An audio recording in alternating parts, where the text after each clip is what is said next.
Rumors are swirling about Angie Stone's death, and fans are growing increasingly convinced there's more to the story than meets the eye.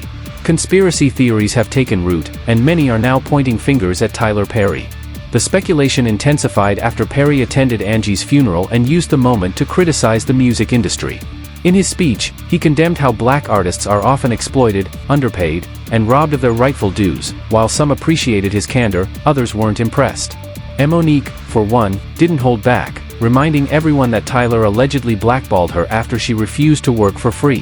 Her comments reignited criticism about Perry's own role in the mistreatment of black talent in Hollywood. This has led some fans to view his tribute as hypocritical, suggesting that he's been complicit in the very system he condemned. Now, a theory is gaining traction, that Tyler Perry might be entangled in a larger cover-up surrounding Angie Stone's passing. What could his true role be, if any?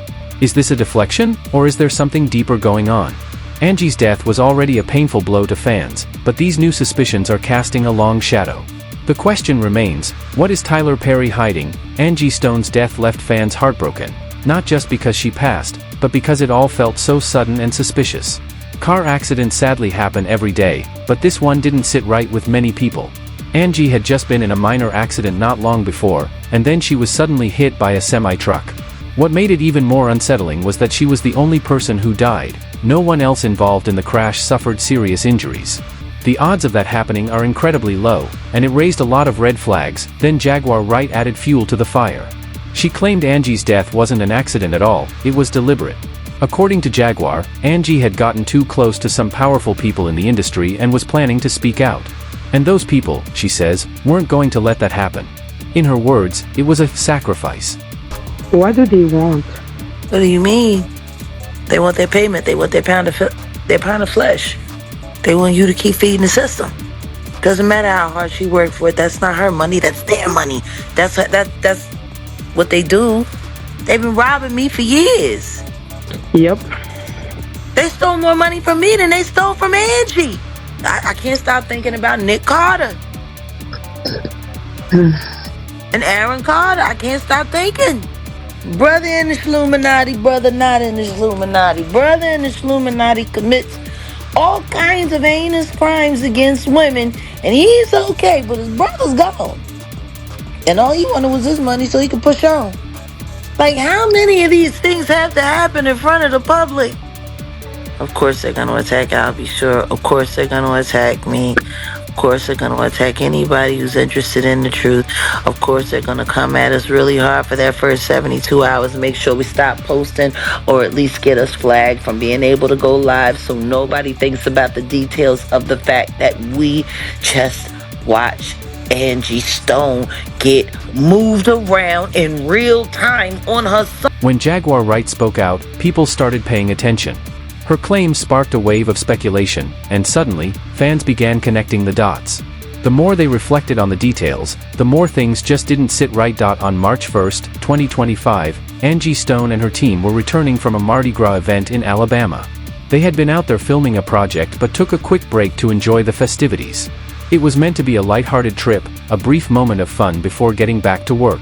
They were driving along I-65, and everything seemed normal, until it wasn't. Without warning, their Sprinter van flipped. Everyone inside was jolted and shaken, but miraculously, none of them suffered serious injuries. It was terrifying, but they all made it out, or so they thought. Before they could even process what had happened, tragedy struck again.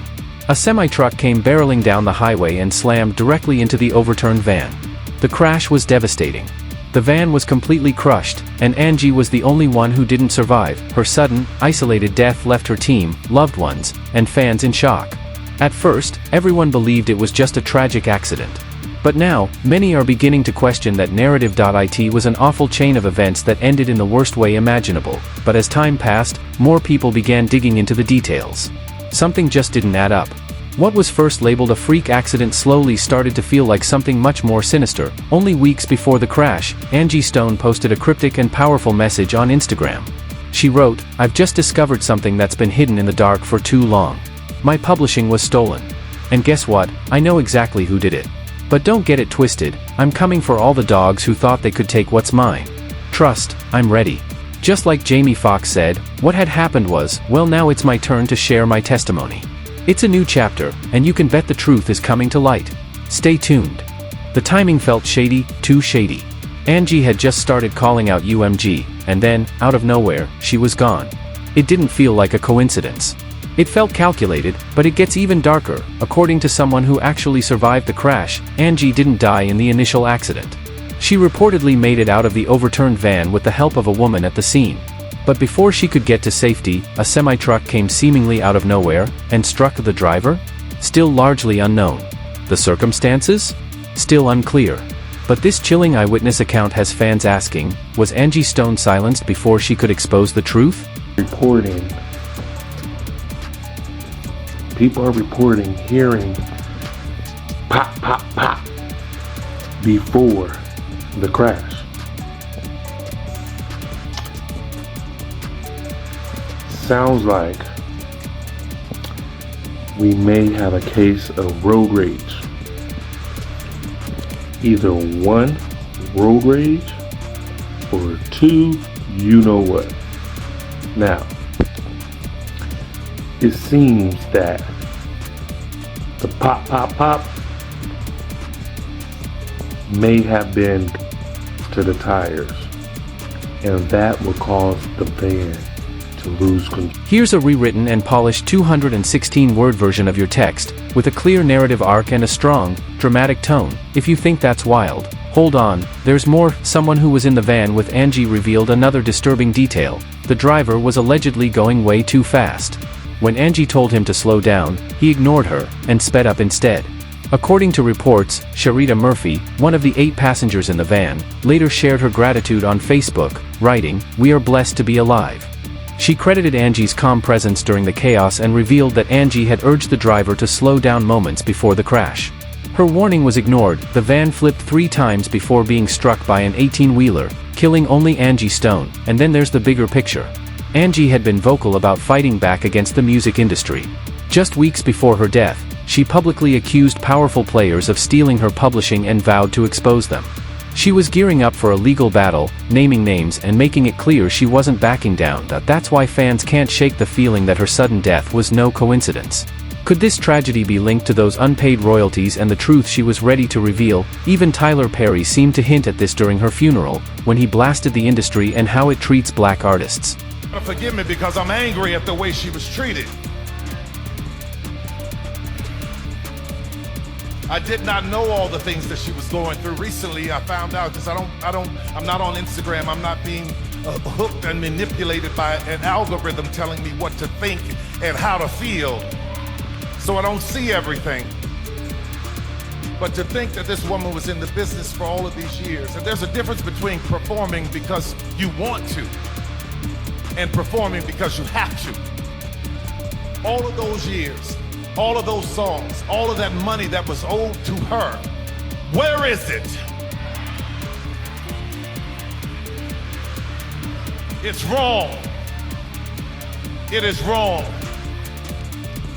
And I'm tired of seeing us struggle and go through things and work hard and not reap the benefits of what we were supposed to reap.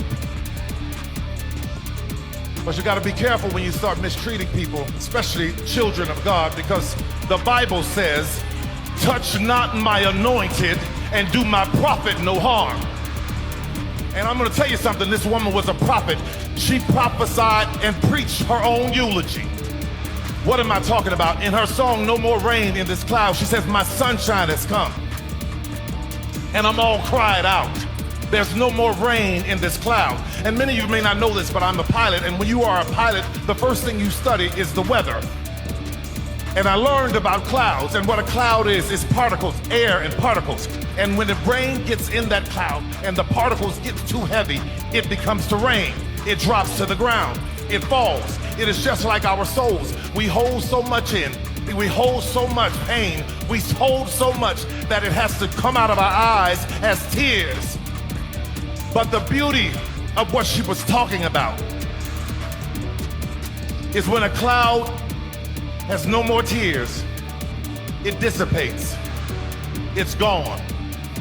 But if you listen to that song again, there's a part that I want you to really, really listen to. She said, what goes around comes around. Everyone was on Tyler Perry's side, until Monique called him out for what she saw as blatant hypocrisy.